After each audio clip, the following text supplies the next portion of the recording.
Yesterday I have done my first kitchen makeover. This is a client of mine called Anne who let me into her kitchen to see if there's anything we could improve on. So Anne has been with me since January. She's a 58-year-old woman, married, lives with her husband. So when I first started working with her, she told me that she wants to lose a bit of weight, and she had problems with energy levels, low energy levels. She also found cooking quite difficult. After a long day at work, get home and get into the kitchen. So her biggest problem, she told me, is that she would eat quite a lot of processed foods and sometimes takeaways as well. This is something that she wanted to stop.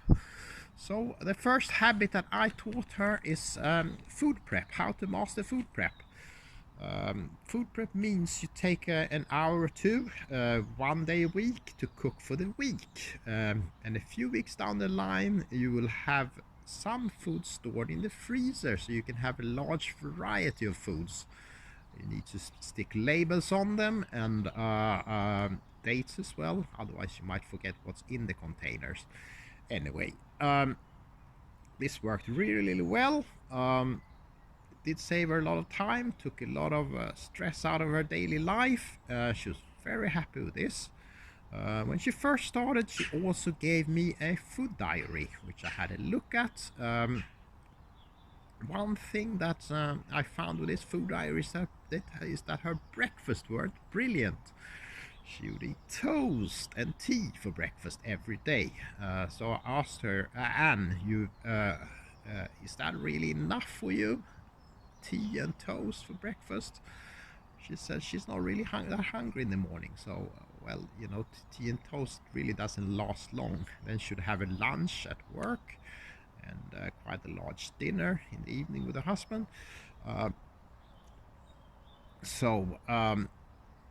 With time, we started practicing other habits as well, such as eating slowly, stopping at 80% full, just trying to eat a little bit less without having to walk around hungry. This worked really well, and I got into the habit of eating protein with every meal, and that's when I addressed her breakfast. I said, "Now, Anne, you go out for walks 3 days a week, and you're training me twice a week. You must be feeling a little bit hungry in the mornings now." And she said, "Yes." So I got her into eating eggs and smoked salmon and different protein sources for her breakfast. So that was another habit that we practiced. Early this week, I phoned her and I said we're gonna take things to another level. If you're okay with this, I'm gonna come and visit your kitchen and open your cupboards and open your fridge and see what's in there and see if there's anything that we can improve on. And she was fine with this. So after a training session, I trained her at her house. She let me into her kitchen. The fridge was there, white bread. So I say, and this really, is there any way we can improve on this? How about getting a bread maker, making your own bread? Because the supermarket bread is not brilliant. It's got preservatives in it and lots of different ingredients, and obviously not a lot of nutrition in this. How about if you make your own bread? One thing I told her, you know, if you make your own bread, if you don't eat it on the day, it's going to become as hard as a rock, and that just tells you something. Supermarket bread will stay fresh forever and ever and ever. 2 weeks and it's still good to go. Whereas if you make your own bread in a bread maker, it'll be rock hard. So what you need to do when you make your own bread, I told her, Anne, you have to slice it, and then you can stick it in the freezer. And then it's good for a few days, so you don't have to make the bread every day. And she said this is a good idea. Then I found cornflakes as well. This is something that was never in the food diaries. I didn't know about this. So she says she sometimes eats cornflakes with milk. Obviously milk is low GI. cornflakes are not brilliant. So I said, Anne, I'm gonna give you an idea.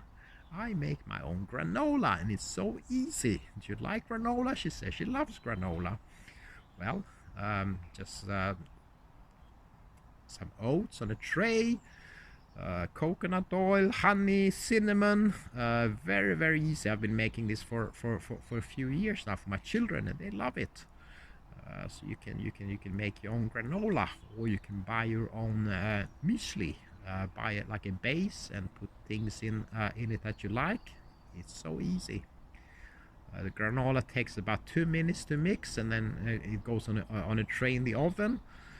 Mixing your own muesli. So this will obviously give you more nutrients. So this would be a little bit better than cornflakes. Cornflakes doesn't really have a lot of nutrients in it, high GI, etc., etc., highly processed.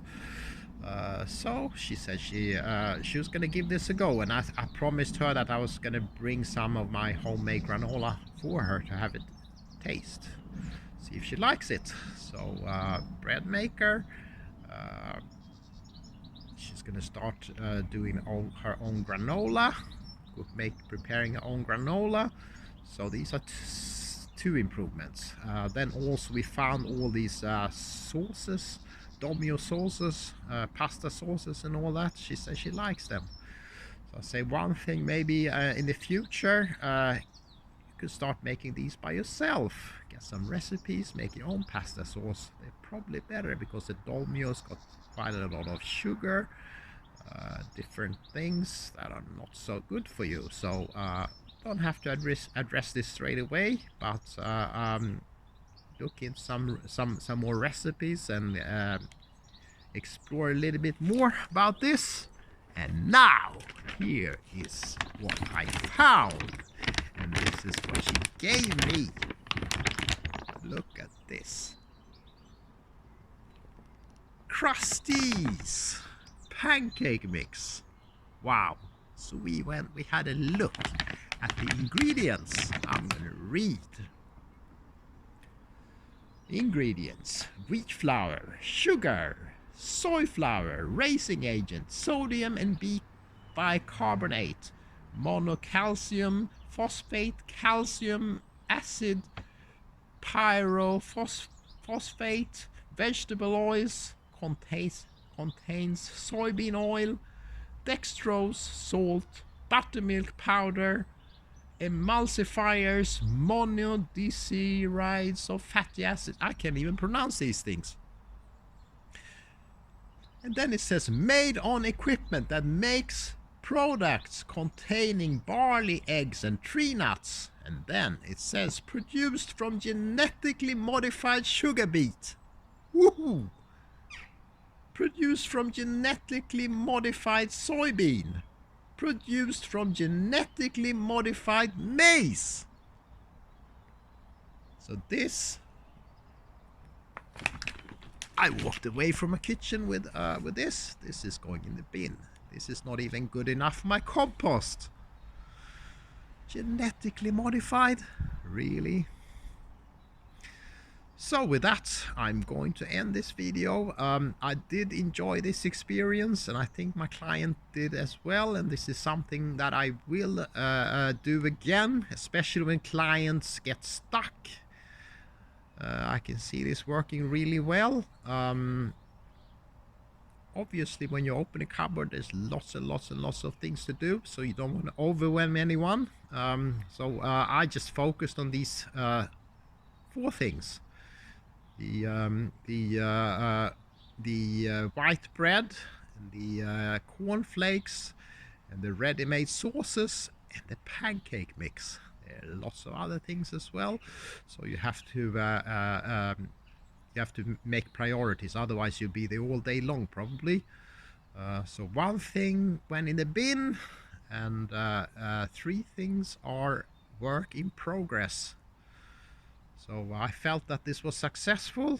I think did really help the client as well. So I'm going to follow up in the next few weeks. Obviously, I'm going to give her a free sample of my granola, see if she likes it, and then she can start making her own granola.